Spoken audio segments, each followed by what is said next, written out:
So I think are you ready on Mr. Schuster's case, Ms. McDonald? Well, Mr. Schuster, just to give Your Honor a little bit of background on this one, Mr. Schuster is representing himself. The court has previously gone through the waiver of right to counsel. When we were here, I believe the last hearing, Mr. Schuster gave an indication that he wanted to resolve these matters. So I have drafted a plea form with the city's offer on it. I just am not sure how to get it to him. I can certainly send it to him in the chat. I just don't know if he has the ability to download that and sign it if in that respect. So, hi, ma'am. How are you today? Hold on a second. So let's preliminary matter. This is Jonathan Schuster, 4A0525748. So it sounds like Ms. McDonald's trying to get you some documents, Mr. Schuster. Yeah, so for the record, I reserve all rights and retain them. I am making a special visitation for the matters pertaining to Jonathan Schuster, for I am the beneficiary. I had mailed out some paperwork over to the prosecution as well as submitted it to the court. Have you received those, ma'am? So I've received two motions from Mr. Schuster. Have you? Yeah, the two motions as well as the affidavit, as well as the certified copy of the. So you got that paperwork? Were you able to read it? I have two motions. One was, both were received today. Right. You should have received an affidavit as well. I don't see any affidavits. It's on the back of the... The affidavit was received at the same time that the motions were submitted, and so. And I don't know that we've received anything. I'm checking with my office right now, but I don't see anything in our files. I emailed to Ms. McDonald this morning. You did? I'm sorry, what, Madam Clerk? I emailed to you a copy of the first motion to dismiss and the affidavit proof, it's called. Yep, there was a motion for dismissal as well as a motion for show cause, as well as the affidavits. Hold on, Mr. Schuster. Hold on, Mr. Schuster. And so those were sent over. Hold on, Mr. Schuster. As well as submitted to the court. Mr. Schuster, hold on a second. Ms. McDonald's getting caught up. I do have your affidavit. Yeah, I just wanted to make sure I said that. Thank you. Welcome back. Today's case is a follow-up involving a self-represented defendant who's been testing the patience of the court and reality itself. Viewers have been tracking his courtroom antics, and yes, the chaos meter is already warming up. Buckle in, because this hearing starts spicy and only gets wilder. Madam Clerk, did you send that to my email or did you send it to the office email? Because I don't have anything from you today, except the orders from Mr. Bailey Garrison and the borrow out information from Mr. Goodwin. Okay, if you need time to get that, that's fine. I just require that due process is, that we. Okay, hold on, Mr. Schuster. There's going to be plenty of time for you to talk. Yes. Thank you. Also, the prosecution, I've never received anything from you as well, but there is an email on for contact information, so you can send that over via email if you have anything to send to me. We sent you discovery at both addresses that you gave to the court, so they were physical copies because there's digital evidence as well. Well, I just have never received anything from you. Well, it went out to your mail, so I don't know what to tell you about that. Did you check, Mr. Schuster? I mean, I haven't received anything. That's not my question. My question is, are you checking your mail regularly? Oh, I definitely look out for mail regularly. Okay, and does the court have your current address?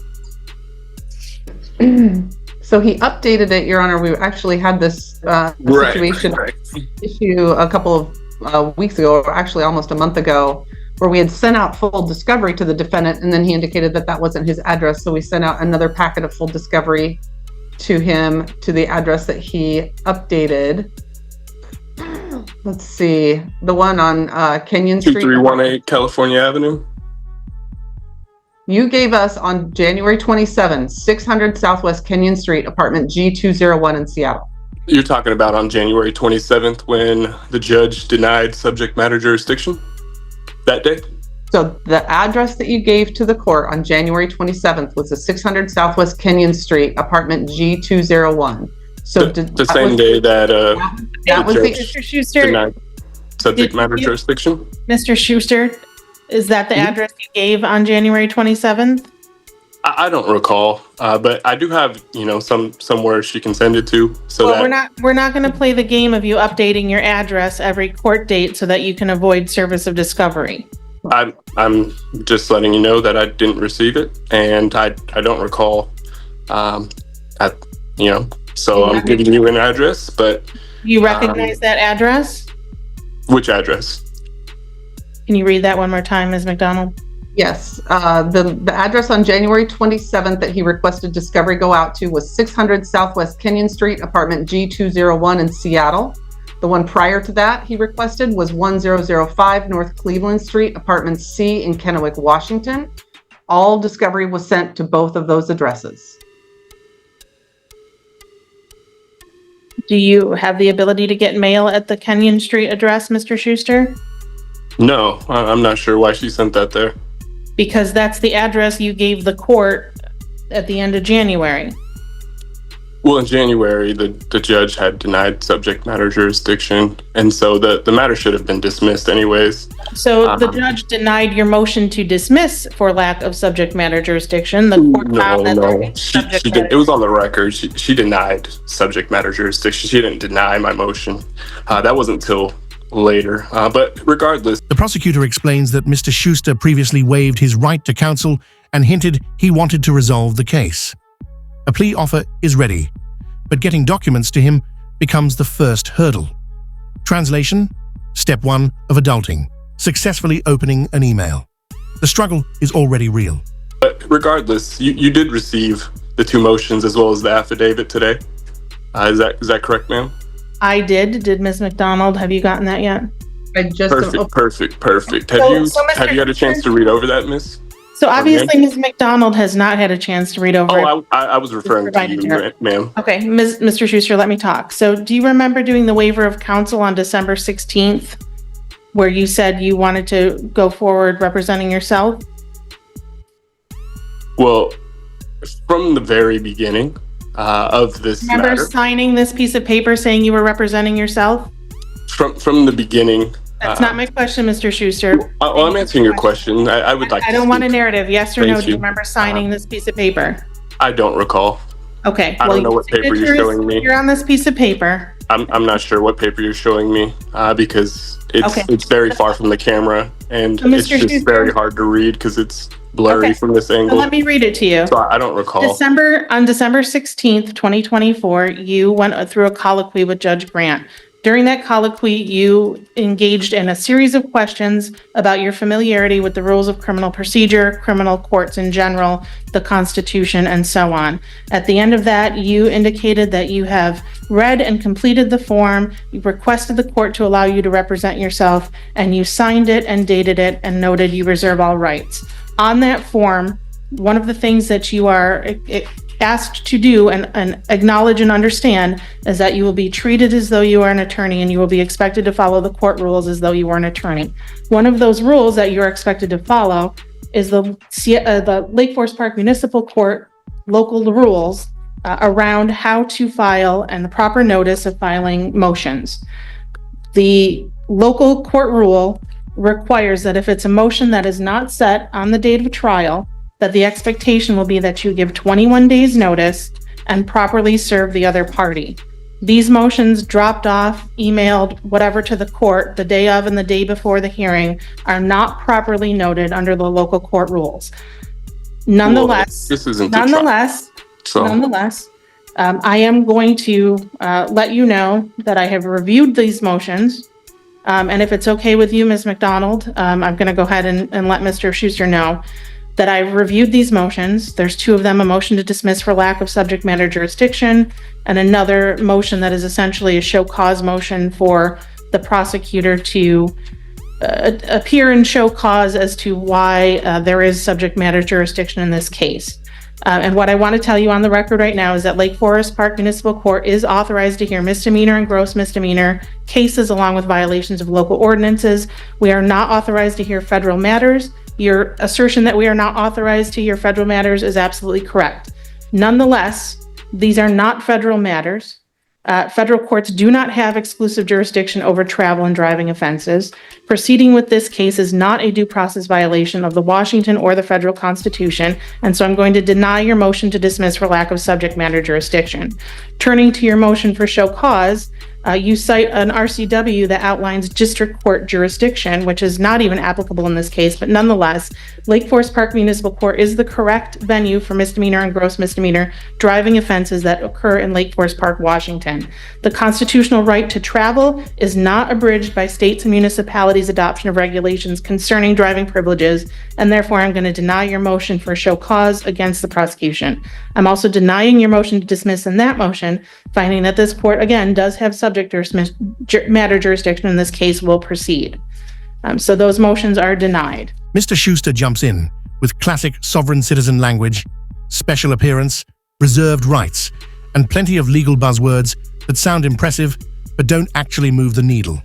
He claims paperwork was sent, affidavits filed, motions flying everywhere. The courtroom air starts getting thick with confusion. I am also not really interested in hearing that you have yet a third new address for Ms. McDonald to send discovery to. So at this point... It was never a third. In the beginning, you had the correct address. It's no longer the correct address. Then it's not the correct address. If it's no longer correct, then it's not correct. You've given a... Well, as of recent, as of literally not that long ago. So when did the Kenyon Street address become a bad address? I want to say within the last month-ish. So sometime after January 27th, the Kenyon Street address became a bad address, correct? And you said the motion to show cause was denied on what grounds? It's not been properly filed. You did not comply with the court rules, but even allowing you to file and reviewing it, there's no basis for me to grant it. It is not legally sufficient to grant your motion. To prove that you have subject matter jurisdiction? So first of all, the prosecutor doesn't have to prove that the court has subject matter jurisdiction. I am ruling and telling you that this court does have subject matter jurisdiction for the reasons I previously stated. And this is a court of record, correct? Is a court of record. You said this is a court of record? It certainly is a court of record. Ah, I see. We are on the record now.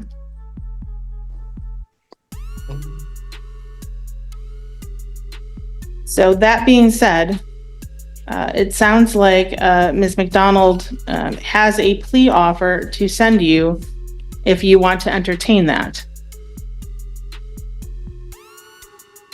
Would you like her to send you that plea offer? And if so, what is the best way for her to do that? Well, she's allowed to send me whatever she would like, but I do have an address since I want to make sure that, everybody has the correct information. What is your current correct address? The mailing address would be 2318 California Avenue. I believe that's Southwest. D? Unit D? I don't know how they label it, but it's just D is what I've seen. And then that's Seattle, Washington, 98116. How do you live there but not know how they label it?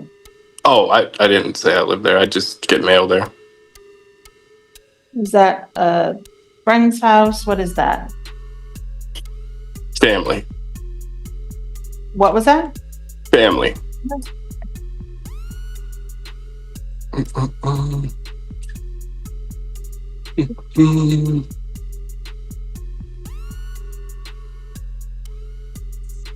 And so, just so I'm clear, you're saying that the right to travel and privacy is not a federal matter, and that I'm you're saying saying that- that you have the jurisdiction to hear a matter that involves this. I am saying that there are federal constitutional rights, there are state constitutional rights. Sometimes one, sometimes both, sometimes none are implicated in a criminal case. I'm saying that the Lake Forest Park Municipal Court has jurisdiction over driving offenses that are misdemeanors and gross misdemeanors occurring in the city of Lake Forest Park, Washington, and that the fact that there are federal constitutional rights associated with travel does not preclude the city of Lake Forest Park from filing or prosecuting these cases. Well, so the right to move freely, which is part of liberty and, a right, because no person shall be deprived of life, liberty, or property. You're saying that isn't a federal matter?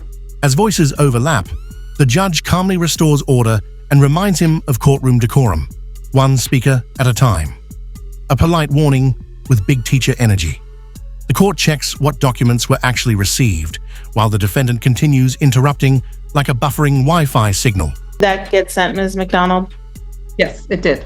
So, Mr. Schuster, you should be receiving an email from Ms. McDonald. That is Ms. McDonald's plea offer. I'm going to ask that you review that and then let us know if you'd like to accept that today or if you'd like to move forward with trial. Well, I'm on the Zoom right now. Right. And so my go email, I'm using the same. Camera and review your email. What's that? You can go off camera and review your email. Okay, so I can just get off and then come back on?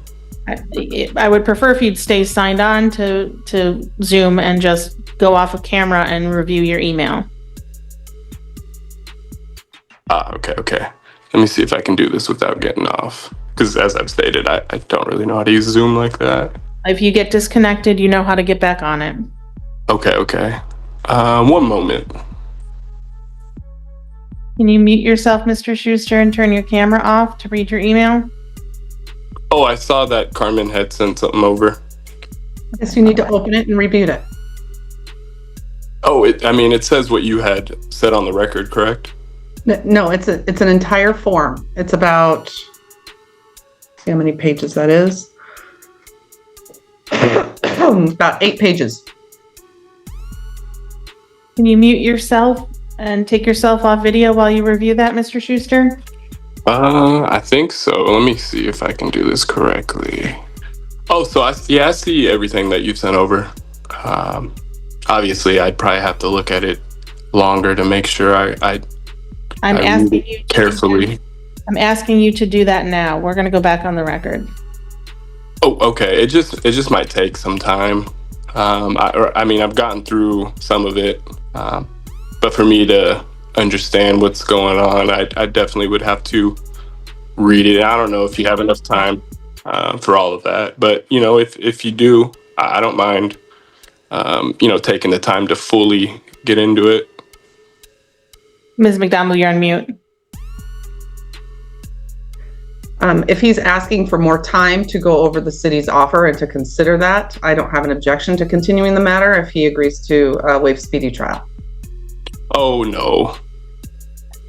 Well, if you don't wish to waive speedy trial, then Well, if she doesn't want to give me more time, then I guess we just got to. Well, the problem is, Mr. Schuster, you have to be brought to trial within 90 days of your arraignment date. And so your trial is scheduled for next week, but if you want to take advantage of the city's on offer, the 11th. right? If you want to take advantage of 9 a.m. If you want to take advantage of the city's offer and you want more time to review it, unfortunately, you would need to set over that trial date. Well, I can counter to you right now if you'd like. I'm happy to go in a breakout room. I don't know what that means. I don't know that these are necessarily conversations to have on the record, but if you want to go into a breakout room, in other words, go into a separate Zoom room with just Ms. McDonald so you can discuss her offer, I'm happy to allow you to do that right now. Okay, how does that work? How do we do that on Zoom? I can do that. I can put you in a breakout room. You'll get an invitation Do I Something need it? Okay. pop up on your screen for you to accept. Okay, so just wait until something pops up. Yep, I'm going to put you in there right now. It will be into room 1. How would I come back though? There will be a button on the bottom right that says leave breakout room and back to main session. Okay, so it says join breakout room. Prosecutor McDonald is inviting you to join room 1. So I Yes. just click join. Yes, and I'll be in there. All right. Next comes the mystery of the missing discovery. The prosecutor confirms documents were mailed twice to 2 different addresses the defendant provided. The court makes it clear this isn't address bingo night. You can't keep changing locations to dodge service and then act surprised. Game recognized. We're back on the record with Jonathan Schuster for A0525748. Mr. Schuster had an opportunity to speak with Ms. McDonald in the breakout room. And Ms. McDonald, where are we? Yes, Your Honor. I'm a little bit concerned because it didn't appear that Mr. Schuster was, and I was kind of having a hard time discerning whether or not it was a willingness or an ability to track the conversation. Oh, objection. I Oh. definitely have the ability to have a conversation and track what's going on. I offered her a counter and she didn't want to take it. And so that's where we are, ma'am. So I do have some concerns there. Also, Your Honor, I did just pull up his criminal history. It appears that he does have an active warrant out for his arrest for a DUI. Active warrant. SMC bench warrant from 2/14/25. Yes, that is the one. So I have a couple of concerns. The concern is the defendant is saying he doesn't have discovery. He has not read the reports. I asked him several times if he was prepared to proceed to trial on all 3 charges next week. And I told her 9 o'clock on the 11th, I will be there. So, Mean, Mr. Schuster, that you're intending to go to trial without. Right. And you're saying there's an open warrant? Is that King County? Is that who that's with? So, Mr. Schuster, the Seattle Municipal Court issued a bench warrant for $5,000 on February 14th, 2025. Okay. And so I'll need to obviously reach out to them so that we can get that quashed and taken care of. That is true. You will need to do that. Which I will do as soon as we're done here.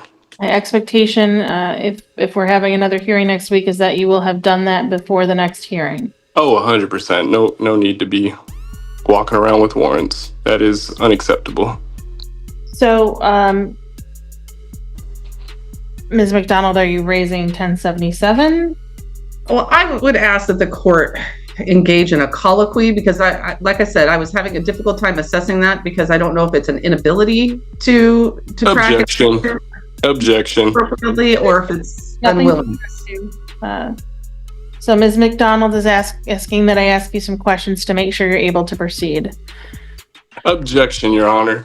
Mr. Schuster, there's I've nothing told- to object It's been to. on the record. I'm ready for whatever we need to do on the 11th outside of quashing this warrant that I just recently found out, as you've said it. I didn't even know that was a thing. So now I have to just take care of that. The 11th, I will be there at 9 a.m. The judge reviews his motions and delivers the legal reality check. Municipal court absolutely has jurisdiction over driving offenses. His constitutional arguments don't land. Motions denied, clean, clear, and final. That's what lawyers call a hard stop, or in internet terms, a full system reboot. Regardless, I did give her a counteroffer, which was very reasonable. She declined. And so the next step would be, for this court would be the 11th at 9 a.m. Is that correct? Is that the right time? That's correct. Ms. McDonald, do you have the ability to send over the electronic discovery to the courthouse for Mr. Schuster to pick up? So we would have to, so the electronic discovery, we have the body worn camera and all of that information that had to be burned onto CDs and sent to him because it's too large to send. You said via CDs? email. So that was all sent out to his address. We would have to You redo said all of CDs, you said? Yes. Some of the body worn cameras on CDs because it's too large to send any other way, Mr. Schuster. You still use CDs. Is that that is wild. Well, you are held to the same standard as attorneys, and attorneys are expected to. I'm just surprised that you still use CDs. Is there anyone that your office could, ABC Legal or something like that your office could get that over here quicker than the US mail? Well, we would certainly be able to bring it to our office. Isn't that far from the courthouse, so it's not a difficulty in the transportation. It's just it would take my office probably the better part of the afternoon or tomorrow morning to get all of those burned to another set of CDs, because there's several. So if I ordered that your office bring a set of discovery here for Mr. Schuster to pick up after 10 a.m. on Friday, would that be doable? I would think so. Okay, so Mr. Schuster, I'm going to have Ms. McDonald's office make you another copy of the discovery, burn the electronic medium onto CDs, and it's going to be available for you here at the court window after 10 a.m. on Friday. That is going to be the only additional discovery that you get. You need to find a way without driving to get here or get someone here to pick that up for you. That will be the only additional copy of the discovery for you. We'll be here at the courthouse for you to retrieve. The courthouse is closed on Saturdays and Sundays. So if you want to prepare for your trial, I recommend that you come Friday after 10 a.m. to do so. And I'm wondering if we can just pass this for a moment so that Mr. Schuster, I would ask that he read the plea form through in its entirety, because I think that does impart some of the things that he needs to take into consideration, which I don't think that he's necessarily considered, while we take the plea on the Partida Garcia matter. I'm ready to proceed to trial on the 11th.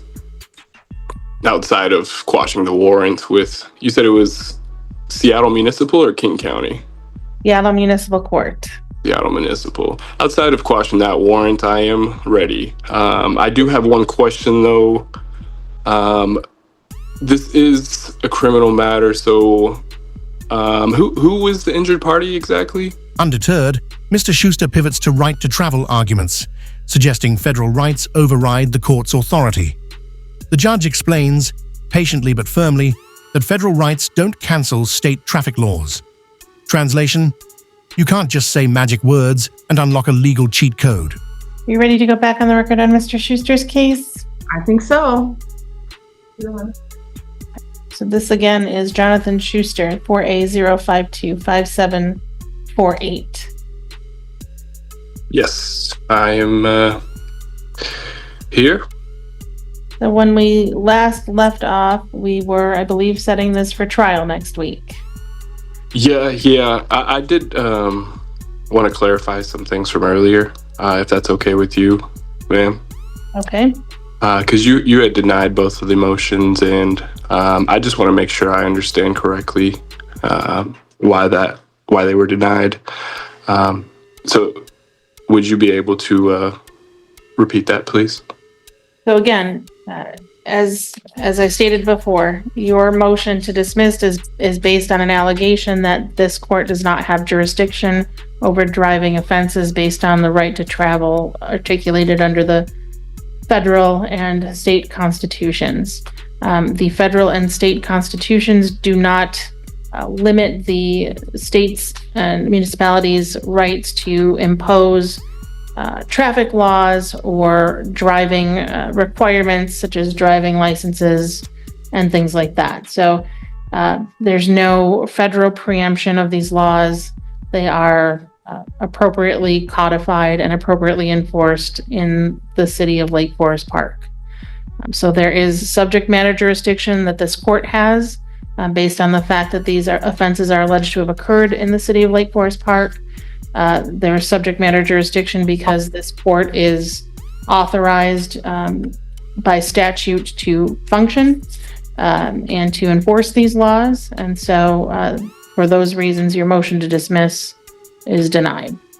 Okay. And so essentially, it's because they don't limit the state municipalities' ability to impose driving statutes. Is that correct? Yes, you've cited the right to travel, broadly articulated in the federal constitution.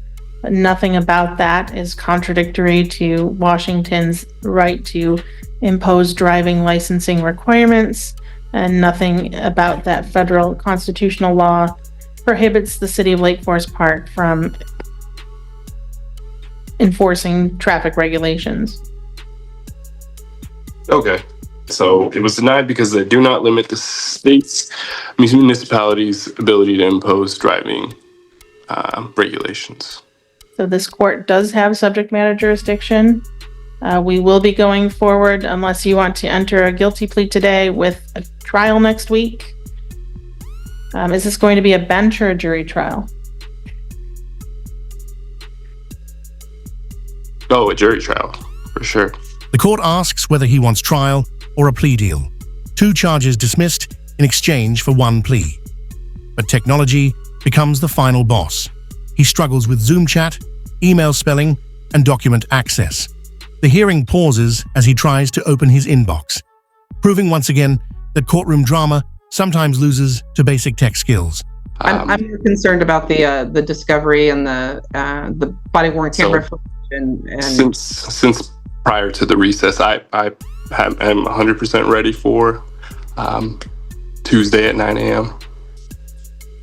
My concern, Ms. McDonald, is, to his point, if he doesn't have transportation, I'm not going to ask him to drive here. then at the very least, do one via Zoom. I'd prefer it to be in person, but I do think that we need to have that. If you need me here on Zoom, I can definitely do Zoom. That's okay with me. I just physically can't be there on Monday. Okay. Then that's what we'll do. We'll set a pretrial hearing for Monday. You are authorized to appear on Zoom on Monday, but on Tuesday you are ordered to appear in person. Okay, and so this went from a readiness back to a pretrial, correct? And then Tuesday we go to trial? Yes. So today was the readiness hearing. We're going to set a pretrial on Monday, and on Tuesday will be trial. Okay. Okay. And then, other than that, did you have anything else for me? Anything else you need to address today, Ms. McDonald? No, Your Honor, I was just double checking my officers. I think we're good on availability. So You said what now? Your offices were good on availability? my officers, the witnesses that are going to testify. Oh, gotcha. It was Carlsbad, I think, or something like that. Either way. They're all listed in the report. Gotcha. And again, Mr. Schuster, the conditions of release in the meantime are that you make all of your court appearances, notify the court of any address changes within 24 hours, no criminal law violations, no driving without a license and insurance. I do expect you to address that Seattle Municipal Court warrant. I'm not sure if they'll be able to clear it by next week, but at the very least, there should be a docket entry indicating that you've set up a hearing to do so, and all other previously imposed conditions remain. Are you familiar with Seattle Municipal at all, ma'am? Yes, I am. Because when I went to the website regarding warrants, there was a form for motions to quash warrants. Mhm. Do you know anything about that? I know that some warrants can be quashed administratively and some warrants you have to show up in person. Well, just in terms of the process and how to make sure it's handled correctly. Because when I was on the site, essentially what I was getting, I just filled out the form and then submitted it. And then it sent me an email telling me that I would need to wait for contact. Does that sound correct to what you know?